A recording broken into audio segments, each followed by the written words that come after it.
Animals in Flight by Steve Jenkins and Robin Page. If you open this up, you're going to see that this is one of those covers that extends onto the back cover. And I'm wondering, have you ever thought about how an animal or even an insect flies? Let's read and find out all about it. Imagine being able to fly, soaring, swooping, diving, or hovering. So many animals are able to do what we can only dream about. How do they do it? When and why did they take to the air? The barn swallow, a fast and graceful flyer, spends up to 18 hours a day in the air. Insects were the first flying animals. The ancient dragonfly lived almost 350 million years ago, larger than any insect alive today. It has wings measuring 2.5 feet across. 2.5 feet. I wish I could find mine. There it is, 2.5 feet. That's two of these. We've been talking about these in math. And then a half of another one. So 2.5 feet for one dragonfly. Wow. How did insects begin to fly? No one knows for sure. Some insects may have had flaps on their bodies that they used to warm themselves in the sun. Or they may have started their lives in the water and had fins for swimming. When these insects jumped to avoid danger, some were able to glide to safety with the help of the flaps or fins. After a few million years, most insects had developed real wings and had spread to all parts of the earth. One of these insects, the ancient cockroach, was 1.5 feet long. So 1 and then a half of another 1 feet long. Keep that cockroach away from me. It's like the size of Jack's. Goodness. Then, about 250 million years ago, small dinosaurs began to fly. I'm going to have trouble reading some of these dinosaur names. The first flying reptiles were small animals that were related to dinosaurs and lived in trees. Eventually, some of them became quite large. The Pteranodon, which lived 750 million years ago, had a 17-foot wingspan.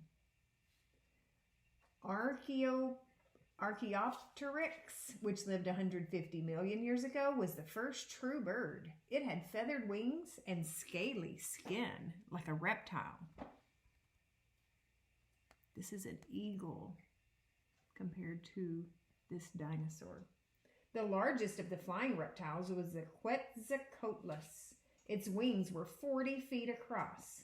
The modern-day bald eagle has a wingspan of about 7 feet. So this is a representation of the modern-day bald eagle.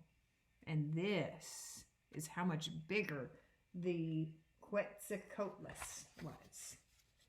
Flying helps animals escape danger, find and catch food, and move from place to place. A robin uses flight to escape danger. It may also fly to catch insects, to reach seeds or fruit that other animals can't get to, or to find a safe spot to build a nest for its young. Think about how important flying must be to a robin. The barn owl's wings are covered with soft feathers that make no sound as the owl swoops down silently on an unsuspecting mouse. All flying animals, past or present, have wings. The wing of the scarlet macaw. Different animals have different kinds of wings, but they all work by creating lift.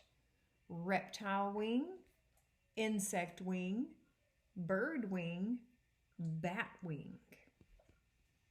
Lift is the force that gets an animal up and into the air.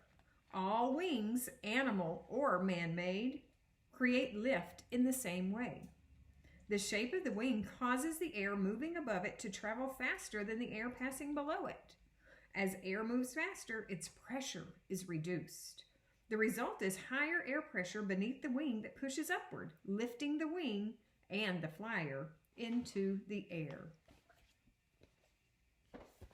Animals use their wings in different ways. Some can hover. Which bird do you see there that can hover? That's right, it's a hummingbird. The hummingbird is the only bird that can hover or fly in place. Hummingbirds can also fly up, down, sideways, and backwards. Most insects can fly like a hummingbird. When a housefly wants to land on the ceiling, it hovers right side up, lifts its front legs until its feet touch the surface, then swing its body around so it's upside down. The hummingbird's wings can act as helicopter blades, pushing air down or sideways. This is how the hummingbird can fly in any direction. Others can dive, soar, or turn loops in the air. The peregrine falcon, the fastest bird of all, can reach speeds of 175 miles per hour in a dive. Ducks often travel in a V formation. Except for the leader, each duck is partially pulled along by the air currents created by the bird it flies behind. It takes more work to fly at the front of the V, so the ducks take turns leading. Soaring birds, like the vulture, ride updrafts of rising currents of warm air called thermals. These birds may be able to stay aloft for hours without ever flapping their wings, which are large for their bodies. Bats have very flexible wings that allow them to change direction quickly. Most bats feed on flying insects, so they have to be acrobatic flyers. They can fly upside down, spin, or turn loops in the air. Birds use more than just their wings to fly. In fact, their whole bodies are made for flight. This hawk prepares for landing. Feathers, light and strong, create a large wing surface to push against the air. They also keep the bird warm to conserve energy. Hollow bones keep the bird's body light. Strong muscles power the wings. A streamlined body moves easily through the air.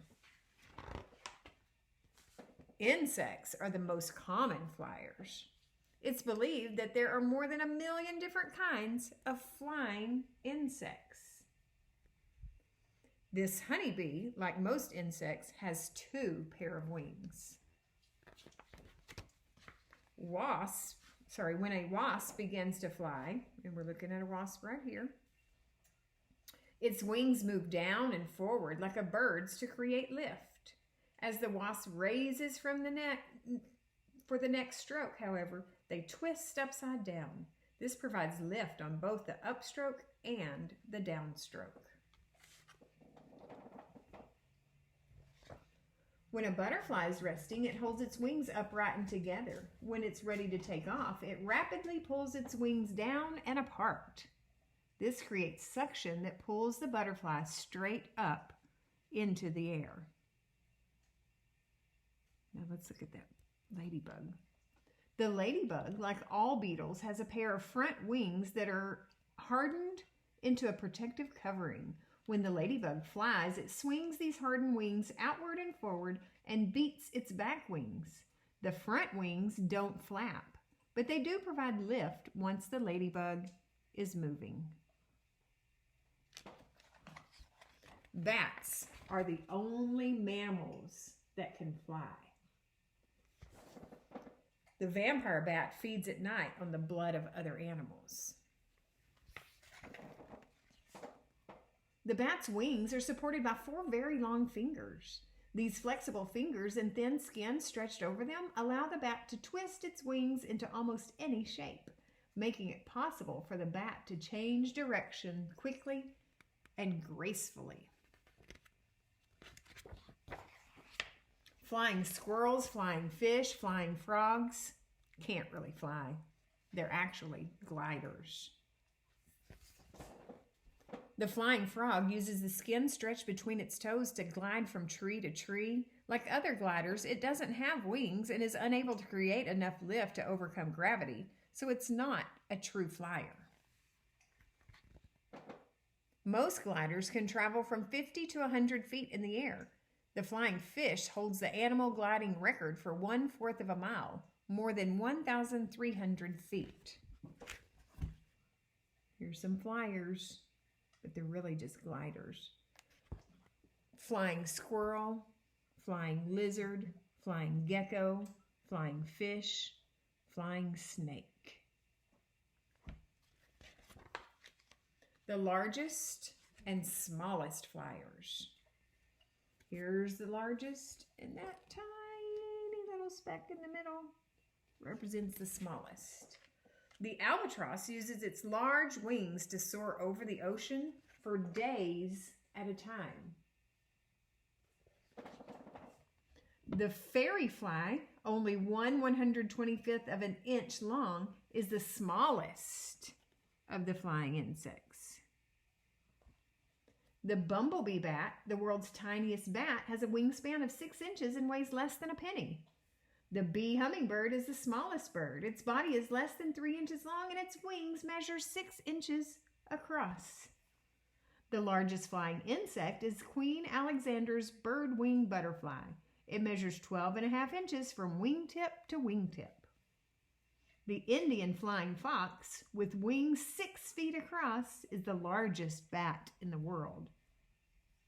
The albatross, that's this big bird, has a wingspan of up to 12 feet, the largest of any bird. Fastest, farthest, highest world record flyers. The spine-tailed swift is the fastest bird in level flight, not in a dive. It can reach speeds of 112 miles per hour for short periods. I'm going to read about each one of these. The horsefly can reach speeds of 30 miles per hour or more, making it the fastest insect. The spotted whooper swan, whooper, holds the record for high altitude flying. It's been seen flying 27,000 feet above sea level. The fastest bat, the big brown bat, can fly at 40 miles per hour. Monarch butterflies migrate from the Great Lakes to Mexico every fall, a distance of over 2,000 miles. The Arctic tern flies a round-trip distance of 25,000 miles every year as it migrates from the Arctic to the Antarctic and back. Wow. And finally, you think this guy can fly? We'll find out. Inspired by animals, humans have dreamed of flying for centuries. An early, unsuccessful flying machine. Unlike birds, human bodies are not made for flight. A man of average weight, 150 pounds, would need wings about 140 feet across to fly successfully. Even the strongest man would be unable to flap such large wings. The helicopter built in the 1800s didn't work because it was very difficult for humans to generate enough power to lift his body into the air. The first human flights were made using balloons. In 1903, the Wright brothers piloted the first working airplane. It traveled just 120 feet in its initial flight. A modern passenger jet flies at speeds of more than 500 miles per hour. The fastest plane is the SR-71 Blackbird spy plane. It was built by the United States in 1961 and can fly 3 times the speed of sound, over 2,000 miles per hour. There's a lot more information that you could read about, but imagine what it would be like to fly.